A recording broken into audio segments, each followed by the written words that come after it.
Been by yourself and you're totally safe. Washington, D.C. is a great thing. Yes, ma'am, please. Mr. President, as you're calling on Democratic leaders across the country to work with you on crime, do you see your efforts here in D.C., including, for example, working with Mayor Bowser here as a model for bringing more bipartisanship in matters not only with crime, but also issues that matter to everyday American people's lives? So Mayor Bowser's been great.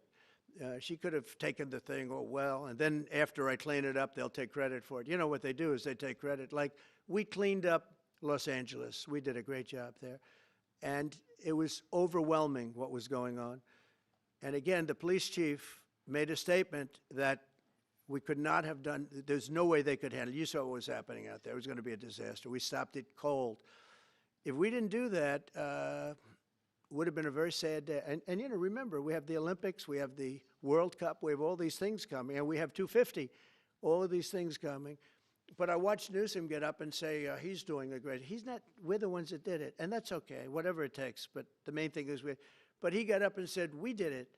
Well, he didn't want us there, and he's going to need us again because it's starting to form again. I see it. It's starting to form again. You know, we have to maintain. It's like maintenance on an airplane. You can buy it, but you have to maintain it. And if you don't maintain it, a good plane becomes very unsafe very quickly.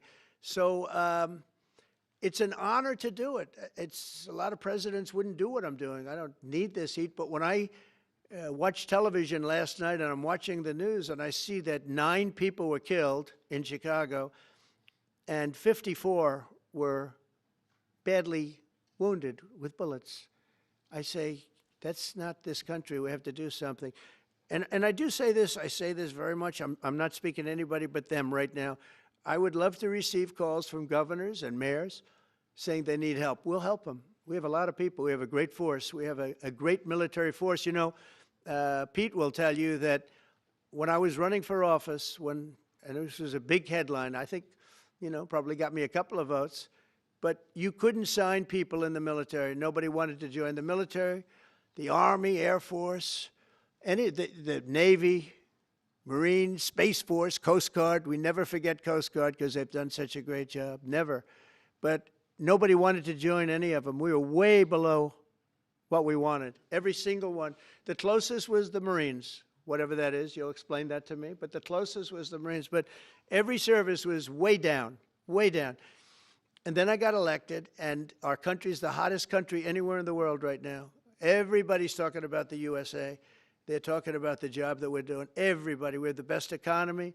We have a very, very important decision being made by the Supreme Court because our country is the richest, the strongest, the most powerful. But if for some reason some liberal court, I'm talking about the court that just ruled, where even an Obama judge voted in favor of us, which I gave him a compliment yesterday, as you know. I said that took great courage.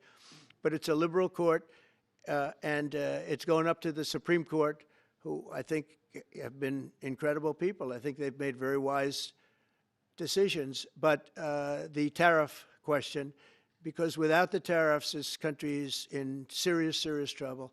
We've taken in almost $17 trillion of investment is coming in. Most of it is coming because of tariffs. And if for some reason somebody wanted to be politically correct, I actually think it's unpolitically correct. I think politically correct is to approve it because there's nothing so popular as what's happened to our country. Our country is doing so well.